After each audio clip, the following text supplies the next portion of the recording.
सभी विद्यार्थियों का 3D ज्योमेट्री के छठे वीडियो लेक्चर में एक बार फिर से स्वागत।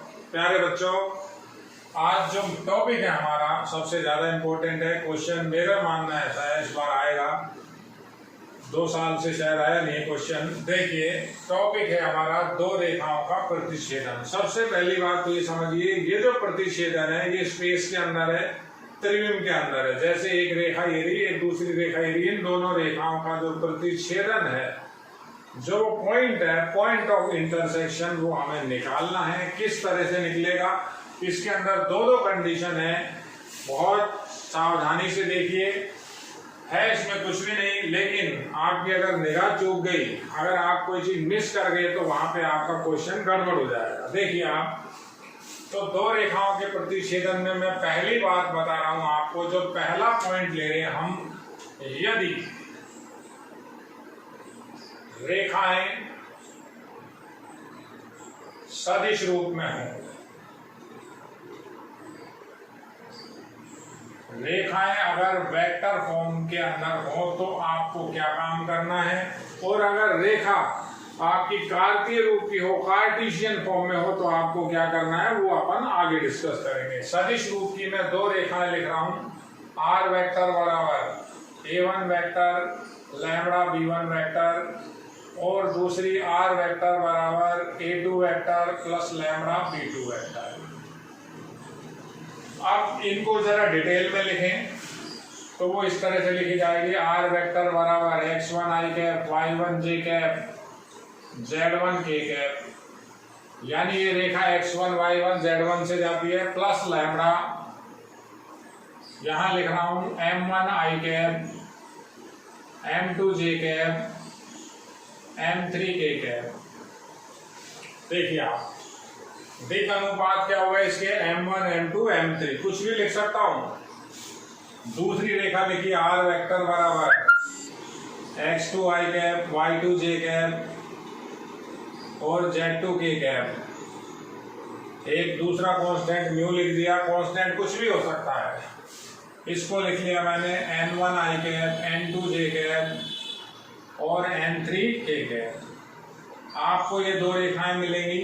क्वेश्चन में आपका ये मान लीजिए, जो बच्चा थ्योरी को समझ रहा है, थ्योरी के कॉन्सेप्ट को समझ लेगा, वो कैसा भी क्वेश्चन आ जाए वो आराम से उसको कर लेगा। ये दोनों आपको इक्वेशन वहां मिलेंगी। मान लेते हैं नंबर 1 और नंबर 2, ये दो इक्वेशन होगा। कहेगा अगर ये रेखाएं आपस में एक दूसरे को प्रतिच्छेदित करती हैं, तो पहली बात मेरे ध्यान से सुनिए, अगर प्रतिच्छेदित करती हैं तो प्रतिच्छेद बिंदु ज्ञात कीजिए। अब हो सकता है प्रतिच्छेदित ना भी करें, जैसे ये दोनों रेखाएं अलग अलग निकल गई, कहीं नहीं काट रही एक दूसरे को, प्रतिच्छेदन कर रही हैं, तो प्रतिच्छेद बिंदु कैसे निकालेंगे, प्रतिच्छेदन कब नहीं करेंगी, वो मैं आपको अभी समझाता हूं। तो क्या लिख रहे हैं, दोनों को समान करने पर, ये मान लीजिए मैं आपके सामने क्वेश्चन ही कर रहा हूं, तो समान करें तो x1 i cap, y1 j cap, z1 k cap plus lambda m1 i, m2 j, m3 k cap. ये एक साइड हो गई।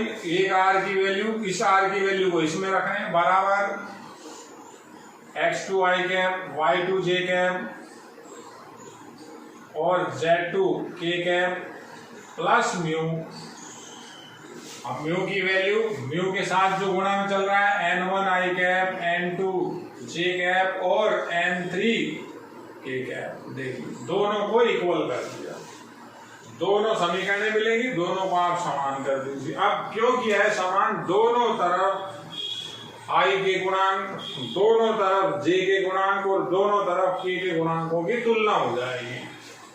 तो i के गुणांक मैं कलेक्ट करके लिखता हूं। देखिए, मैंने यहां से i कॉमन लिया, मैंने यहां से j कॉमन लिया और मैंने यहां से k कॉमन लिया, बराबर। ऐसा ही उधर कर रहा हूं। तो पहले इसी बात कर लेते हैं। जब i कॉमन आ गया तो क्या बचा, x1 plus lambda.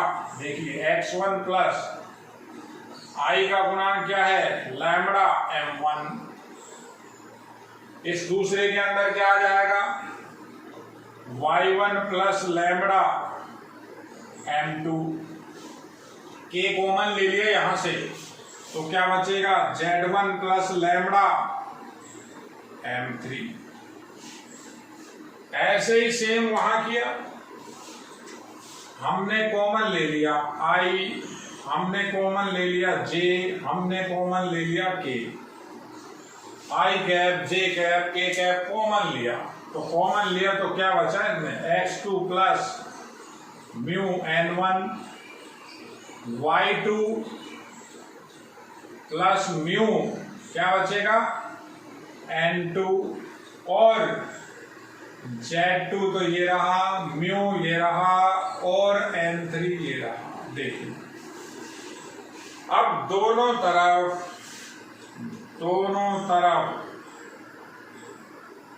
i cap j cap व k कैप के गुणांकों की तुलना क्यों कर रहे हैं, दोनों बैलेंस है, दोनों के दोनों वेक्टर दोनों साइड में बराबर है, तो i j और k के गुणांक भी समान होंगे। तो पहला एक संबंध आया मेरा, पहला संबंध आया x1 प्लस लैम्बडा m1 बराबर x2 प्लस म्यू n1, ये पहला संबंध। दूसरा संबंध, जब j और j के गुणांक बराबर किए तो y1 प्लस लैम्बडा m2, उधर लिखा हुआ है देखिए y2 प्लस म्यू n2, ये दूसरा रिलेशन। और तीसरा रिलेशन क्या आएगा, z1 प्लस लैम्बडा m3 बराबर z2 प्लस म्यू n3। देखिए यानी आपके पास 3 समीकरण आएंगे। अब क्या करना है, सुनिए, आप बातों को सुनिए, जो x1 है, जो x2 है, जो x3 है, जो y1 है, y2 है, y3 है, जो m1 है, जो m2 है, जो m3 है, जो n1 है, n2 है, n3 है, ये सब की सब संख्यात्मक मान है, ये सारे के सारे संख्यात्मक मान मिलेंगे। मैं अभी क्वेश्चन करूंगा, इसके तुरंत बाद क्वेश्चन करेंगे, इसका दूसरा पार्ट भी बाद में करेंगे। ये पहला है जब रेखा सदिश रूप में हो, सबके सब कैसे होंगे, संख्यात्मक मान। तो संख्यात्मक मान यहां लिखे मिलेंगे आपको। ये 3 समीकरणों से समीकरण डालनी है, नंबर 1, नंबर 2, नंबर 3, इनको भले आप छोड़ दो, 1 और 2 ये छोड़ दो, कुछ मत डालो। इनमें से मेरी बातों को सुनिए, आप वो काम करेंगे तभी आपको समझ में आएगा। ये चल रही है थ्योरी जो समझ रहा है, कॉन्सेप्ट जो समझ रहा है, उसको कोई दिक्कत नहीं। इनमें से किन्हीं भी 2 को आप हल कीजिए। मान लेते हैं आपने इन दोनों को हल किया, हल करोगे ना, जैसे मैं ये 2 समीकरणों को हल कर रहा हूं, 3x 5y बराबर 8, 4x प्लस 2y बराबर 6, तो जब हल करूंगा तो एक x का और एक y का मान आएगा। अब ये जो समीकरणें होंगी वो ऐसी होगी, एक में लैम्बडा होगा, एक में म्यू होगा, फिर यहाँ लैम्बडा होगा, इसमें म्यू होगा, तो आपके पास एक लैम्बडा और एक म्यू का मान आएगा। हल करने पर हल करें तो एक लैम्बडा का मान आएगा और एक म्यू का मान आएगा। बात समझ लीजिए आप, हर चीज लिखवाई नहीं जाती बेटा।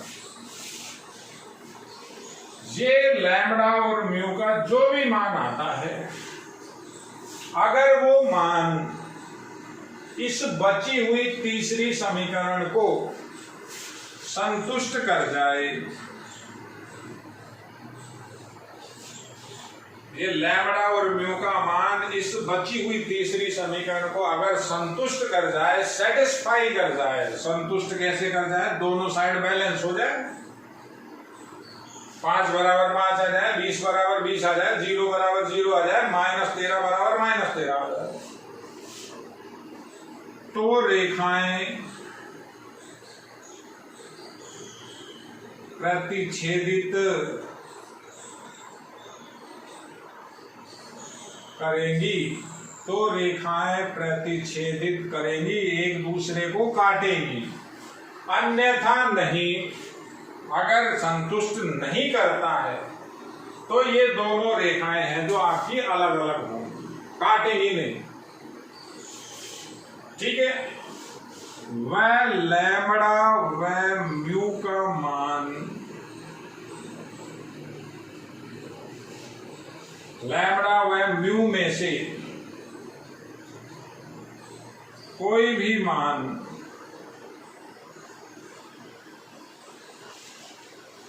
या तो लैम्बडा लिख रहे हो तो इसमें रख दो। मान ले लैम्बडा का मान आपका 2 आ गया, म्यू का मान आपका -1 आ गया, तो लैम्बडा बराबर 2 आपको इस समीकरण में रखना है, लैम्बडा वाली में। म्यू बराबर -1 आ गया तो इसको म्यू की समीकरण में रखना है, -1 रख दो, यहां 2 रख दो। लैम्बडा व म्यू में से कोई भी मान समीकरण में रखने पर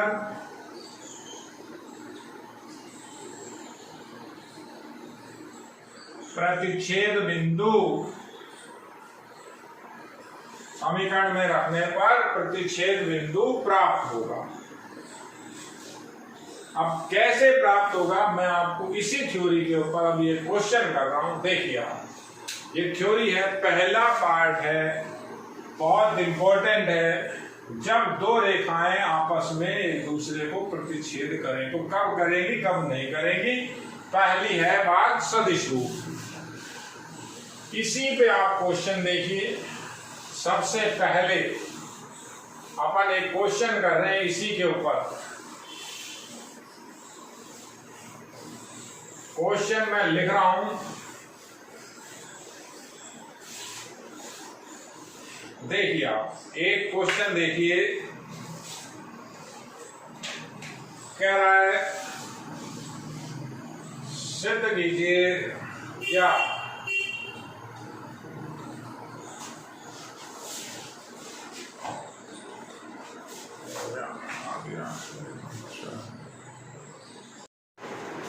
देखिए विद्यार्थियों, क्वेश्चन नंबर 11। अभी आपको इसकी थ्योरी बताई थी कि हमारे पास अगर दो रेखाएं सदिश रूप में दी गई हो तो उनका प्रतिच्छेद बिंदु हम कैसे निकालते हैं। इंपॉर्टेंट क्वेश्चन है, 6 नंबर के अंदर ये क्वेश्चन आएगा। ध्यान से देखिए, ये क्वेश्चन लिखा हुआ है। सॉल्यूशन के अंदर आप चाहे तो एक बार ये दोनों रेखाएं लिख सकते हो। सीधा सीधा कॉन्सेप्ट है, दोनों के दोनों आर वेक्टर समान कर दीजिए। मैं लिख रहा हूं, दोनों रेखाओं को समान करने पर, मान आगे थोड़ा सा बड़ा है, यहाँ तो कुछ नहीं है, यानी ये आर का मान यहाँ रख दीजिए या ये आर का मान यहाँ रख दीजिए, एक ही बात है। तो क्या कंडीशन बनती है, तो हमारे पास जो इक्वेशन आएगी 4i - 3j - k कैप, देखिए आप, plus lambda i cap - 4j cap plus 7k cap की वैल्यू इक्वल होगी, वहां लिखा हुआ है i cap - j cap - 10k cap plus mu, और म्यू के साथ जो उसके दिक् अनुपात है 2i cap - 3j cap plus का 8k कैप। अब मैंने आपको क्या बताया था, अभी बताया कि हमें इधर i के गुणांक, इधर i के गुणांक, इधर j का गुणांक, इधर j का गुणांक, इधर k का गुणांक और इधर k का गुणांक, उनकी तुलना करनी है। तो तुलना कैसे होगी, पहले कॉमन ले, i cap j cap k cap. देखिए ये बता दिया था, वहां था x1 y1 z1 x2 y2 z2, इस तरह से यहाँ संख्यात्मक मान है। तो i का गुणांक पहले इधर बात करते हैं, तो इधर क्या बचा 4 प्लस, देखिए आप 4, ये 4 लिखा प्लस लैम्बडा। क्लियर? समझिए इस बात को, बहुत सावधानी से देखिए। 4 प्लस लैम्बडा कैसे आया? आई कॉमन ले लिया, 4 यहाँ बचा, लैम्बडा यहाँ बचा। अब जे कॉमन लिया तो माइनस का 3 माइनस का 4 लैम्बडा यहाँ से। के कॉमन ले लिया आपने, के कैप, तो -1 ये बच गया और प्लस के 7 लैम्बडा ये बच गए। देखिए ऐसे ही काम उधर सेम वही का वही। तो इधर हमने फिर आई कैप कॉमन लिया, फिर जे कैप कॉमन लिया और फिर के कैप कॉमन लिया राइट साइड में। तो आई का गुणांक क्या बचा था? 1 + 2 म्यू। यहां बचा -1 - 3 म्यू। देखिए -1 - 3 म्यू। और जब आपने के कैप कॉमन लिया तो माइनस का 10 ये बचा और यहां प्लस के 8 म्यू बचे। अब क्या लिखना है? आई कैप, जे कैप व के कैप के गुणांकों की तुलना करने पर अब कंपेयर करेंगे आई कैप, जे कैप और के कैप के गुणांक। तो आपको बताया था इससे पहले भी कि 3 संबंध बनेंगे, 3 समीकरण बनेगी। 3 समीकरण कौन कौन सी? 4 प्लस लैम्बडा बराबर -3। यहाँ आई का गुणांक ये रहा 4 प्लस लैम्बडा, वहां 1 + 2 म्यू नंबर 1। दूसरी -3 - 4 लैम्बडा बराबर उधर जे का गुणांक -1 - 3 म्यू नंबर 2। और तीसरी बनी के गुणांक -1 + 7 लैम्बडा बराबर वहां -10 प्लस का 8 म्यू। उसके बाद मैंने ये बताया था किन्हीं भी 2 को हल करोगे आप जो आपको सही लगते हैं। कोई सी भी 2 समीकरणों को हल करें, मान लीजिए पहली और दूसरी को आप हल कर रहे हैं, तो जो लैम्बडा और म्यू का मान आएगा वो अगर तीसरी को संतुष्ट कर गया तब तो प्रतिच्छेदन होगा, वरना नहीं होगा। देखते 1 व 2 को हल करने पर, 1 व 2 को हल कर रहा हूं मैं। कैसे हल होता है? बड़ा सिंपल सा काम है। किसी से भी किसी का मान दूसरे में रख दीजिए, तो ये 10वीं वाला फंडा है। क्या करना है? इससे 1 से लैम्बडा का मान निकाल लेते हैं। देखिए तो लैम्बडा बराबर क्या आ जाएगा? 1 + 2 म्यू -4। ये लैम्बडा आ गया। 1 से लैम्बडा का मान निकाला, दूसरी में रख रहा हूं। यह 2 में रखने पर लिखना भी है बेटा, भाषा में लिखनी है।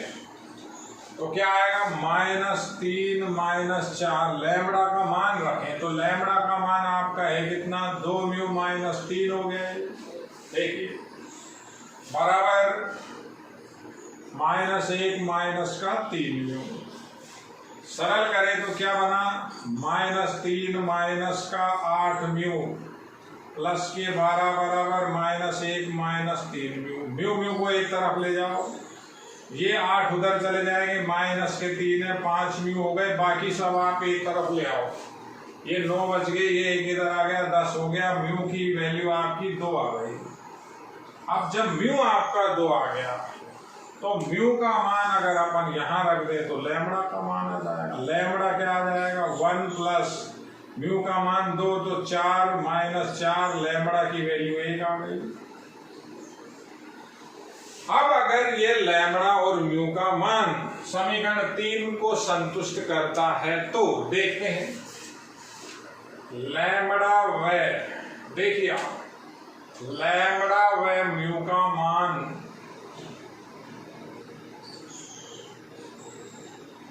3 में रखने पर, 3 में रख रहा हूं 1 माइनस, ऐसा कैसा सरल भी नहीं कर रहा, देखो इधर से उधर भी नहीं ले जा रहा। 1 -1 प्लस 7 लैम्बडा, लैम्बडा का मान 1 है तो 7 ही हुआ, -10 प्लस म्यू का मान 2 आया है तो कितना हो गया? ये 16। यहाँ बचे 6 बराबर, यहाँ भी बचे 6, संतुष्ट हो गया, ऐसा लिख सकते हो आप। संतुष्ट तो यही हो गया, 6 बराबर 6 में से लिखते नहीं, यानी संतुष्ट हुआ तो लिख रहा हूं। अतः रेखाएं परस्पर एक दूसरे को प्रतिच्छेदित करेगी। ये तो एक बात हो गई, करेगी कि नहीं। अगर असंतुष्ट हो जाए तो प्रतिच्छेद बिंदु भी नहीं आएगा, प्रतिच्छेदित ही नहीं करेगी, नहीं छोड़ देंगे। असंतुष्ट लिखेंगे, लिख देंगे रेखा एक दूसरे को प्रतिच्छेदित नहीं करती। अब प्रतिच्छेद बिंदु निकाल लेते हैं, तो यहां निकाल लेता हूं। प्रतिच्छेद बिंदु कैसे आएगा? लैम्बडा का मान या म्यू का मान, किसी भी एक का मान रखना है। सुन लीजिए, लैम्बडा का कहाँ रखना है? लैम्बडा का मान इसमें रखना है। म्यू अगर रख रहे हो तो इसमें रखना है, दोनों से आंसर वही आएगा। लैम्बडा का मान रखने पर, लैम्बडा का मान 1 था, अभी लिखा 1, तो यहां रखे तो क्या हुआ? आर वेक्टर बराबर 4i minus 3j minus k cap plus 1, lambda का मान रखा i cap minus 4j cap plus 7k cap. तो आर वेक्टर क्या आ गया? देखिए समझिए, आर वेक्टर होता क्या है? वैसे ये बताया था xi कैप, yj कैप और zk कैप बराबर क्या बना? आई के हो गए कितने? 5 आई कैप, जे कितने हो गए? माइनस के 7 जे कैप, और के कैप कितने हो गए? प्लस के 6 के कैप। तो ये दोनों फिर सदिश बराबर एक तरह से। तो फिर तुलना करें, तुलना करें तो आपका x का मान 5, y का मान -7 और z का मान आपका 6। अतः प्रतिच्छेद बिंदु, ये भी प्रतिच्छेद बिंदु, ये सदिश रूप में है। ये इसको ऐसा भी लिख सकते थे, आर वेक्टर बराबर प्रतिच्छेद बिंदु क्या हो जाएगा? 5 - 7, 6 होगा। देखिए थ्योरी में आपको क्या था, वहां पर वो चीजें लिखी हुई नहीं थी, न्यूमेरिकल नहीं था, तो वहां ऐसा x1 y1 z1 x2 y2 z2 चल रहा था, तो ऐसा लग रहा था कितना बड़ा है कुछ भी नहीं। बिल्कुल सिंपल क्वेश्चन है, बहुत इंपॉर्टेंट है। तुलना करोगे दोनों को बराबर करके 3 संबंध बनेंगे, 3 में से किन्हीं भी 2 को हल करना है। कोई सी भी 2 को हल करो, जो लैम्बडा और म्यू आता है, यानी 2 जो अचर के मान आते हैं उसको बाकी की तीसरी समीकरण में रखना है।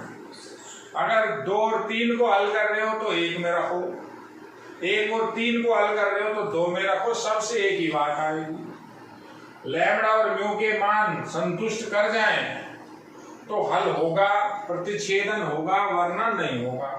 फिर या तो लैम्बडा का या म्यू का किसी भी मान को, या लैम्बडा का यहाँ म्यू का यहाँ रखेंगे तो आपका प्रतिच्छेद बिंदु निकलेगा। देखिए इस तरह से आपको क्वेश्चन करना है, इंपॉर्टेंट क्वेश्चन है, 6 नंबर में क्वेश्चन आ चुका है। देखिए बेटा,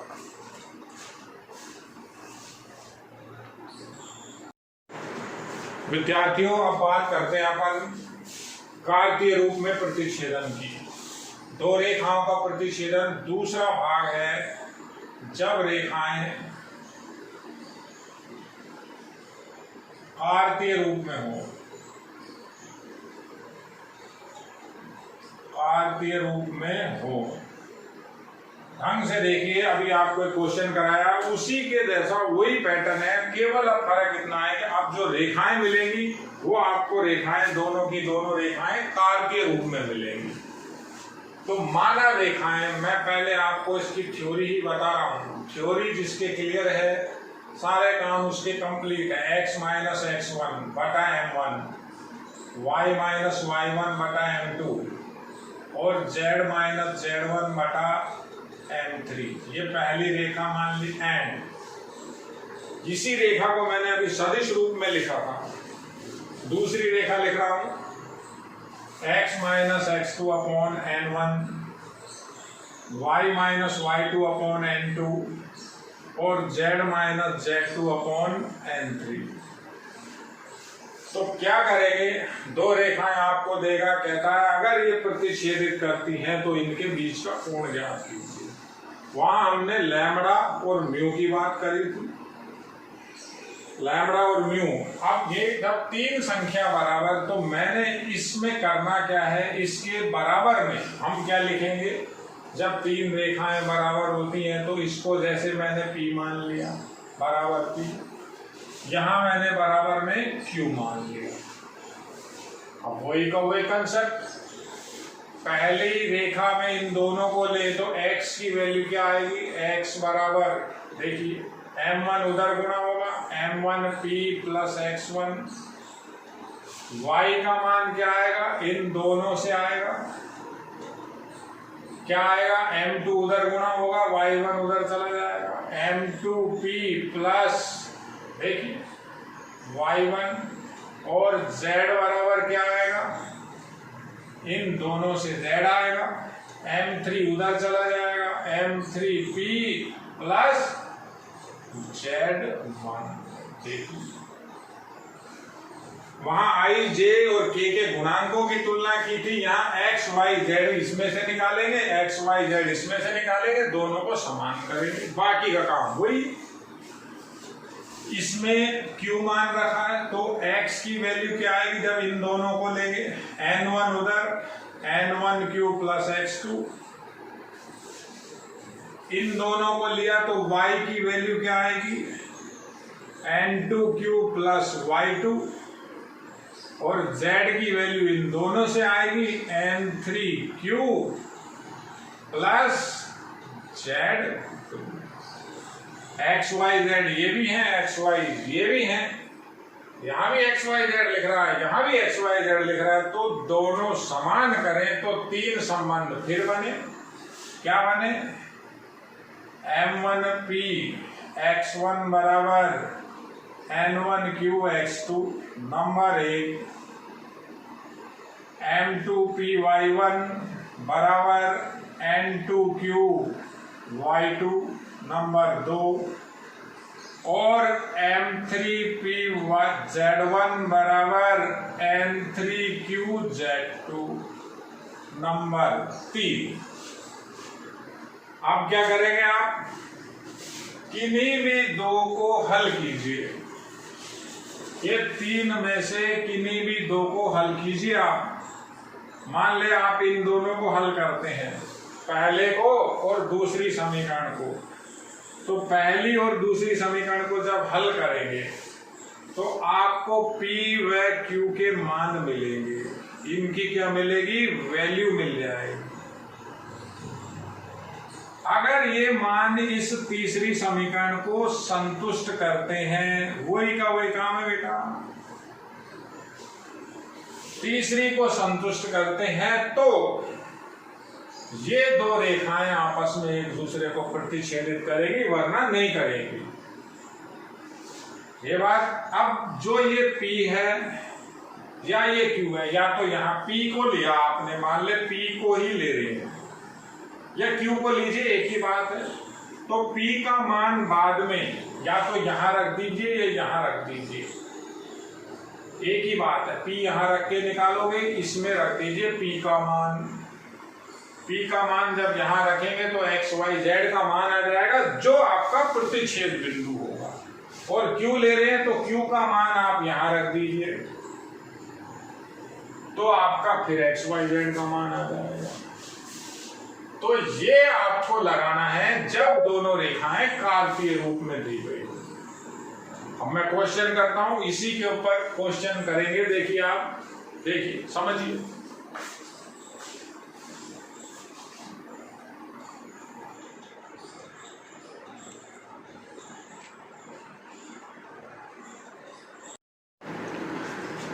देखिए विद्यार्थियों, क्वेश्चन नंबर 12, 12वां सवाल, दो रेखाएं आपको कार्तीय रूप में दी गई हैं, कह रहा है अगर इनका प्रतिच्छेदन का अस्तित्व हो तो उसके प्रतिच्छेद बिंदु को ज्ञात कीजिए।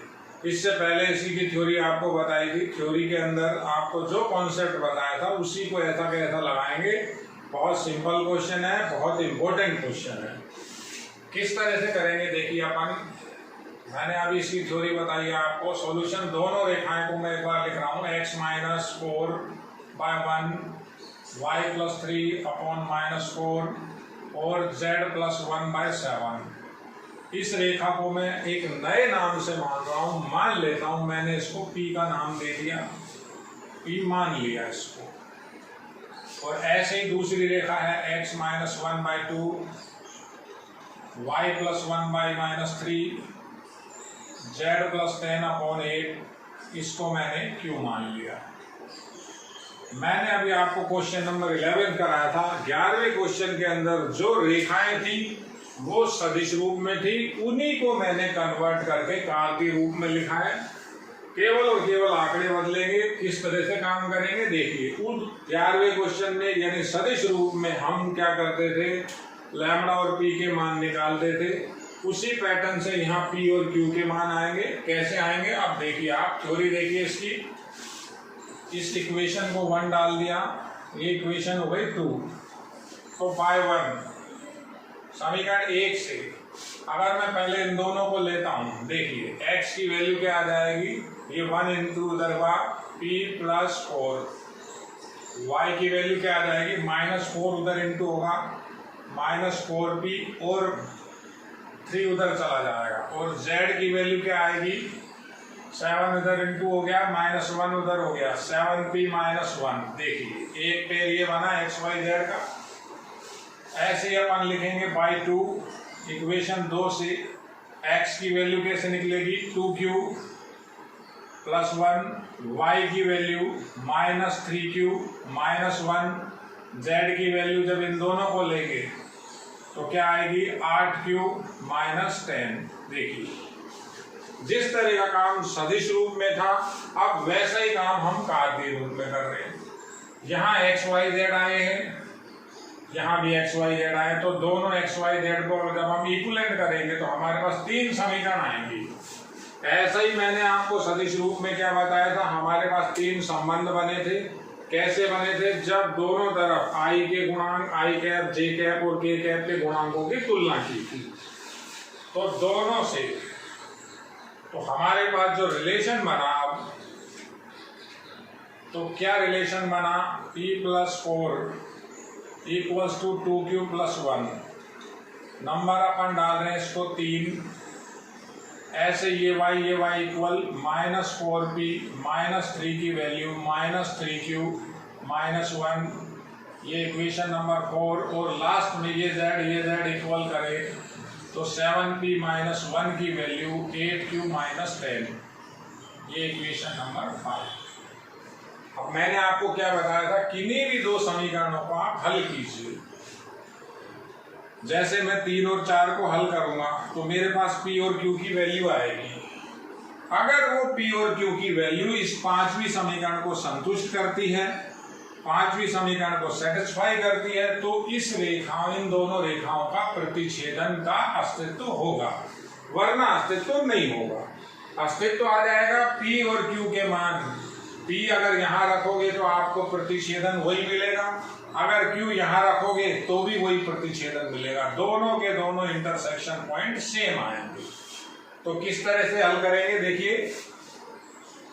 3 व 4 को हल करने पर कोई सी भी 2 इक्वेशन ले सकते हैं। 3 और 4 को हल कैसे करें देखिए। 3 से मैं किसी की भी वैल्यू निकालूं, 3 से अगर मैं p की वैल्यू निकालूं तो क्या आता है, p 2q -3। देखिए ये उधर चला गया। अब ये p की वैल्यू को 4 में रख रहा हूं। 4 में रखने पर समीकरण 4 के अंदर इस वैल्यू को रख रहे हैं तो क्या आएगा, -4, p की वैल्यू रखें 2q -3, -3 पहले से ही है, और इधर -3q -1। देखिए तो इससे हमारा q आ जाएगा। क्या आएगा, माइनस के 8 क्यूब प्लस के 12। वही का वही क्वेश्चन है बेटा जैसा अभी 11th किया था क्वेश्चन, उसमें लैम्बडा और म्यू था, थोड़ा सा इसमें सिस्टम अलग है, उसमें थोड़ा सा अलग था। ये इंटू हो गया, ये माइनस का 3 क्यू माइनस 1। अब क्यू काउंट करें तो ये उधर गया तो ये माइनस 8 प्लस 8 हो जाएंगे 5 क्यू, ये 9 हो गया और ये इधर आ गया 10 हो गया। क्यू की वैल्यू हो गई 2, वहां पे हमने म्यू की वैल्यू निकाली थी 2। क्यू की वैल्यू को अगर मैं यहाँ रखता हूँ तो पी की वैल्यू आ जाएगी मेरे पास 4 माइनस 3 बराबर 1। पी की वैल्यू आ गई 1। देखिए आप, अब ये पी और क्यू यदि समीकरण 5 को संतुष्ट करते हैं, लिख रहा हूं, पी व क्यू के मान 5 में रखने पर, 5 के अंदर रखें, जिन दोनों से निकाला तीसरे में रखना है, तो क्या आया देखिए 7। पी की वैल्यू 1 है, पी की वैल्यू 1 है, 7 माइनस 1 8 क्यू, क्यू की वैल्यू 2 16 हो गया, माइनस 10, ये संतुष्ट हो गया। देखिए 6 इक्वल्स टू 6 लिखा हुआ है, अतः 6 बराबर 6 लिखा हुआ है, अतः प्रतिच्छेद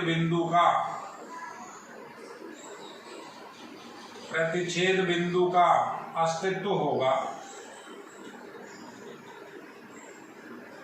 अब प्रतिच्छेद बिंदु कैसे निकलेगा, अगर आप P का मान रखें तो यहां रखिए, Q का मान रखना चाह रहे हैं तो यहां रखिए। तो मैं यहां लिख रहा हूं, देखिए बेटा P का मान रखने पर,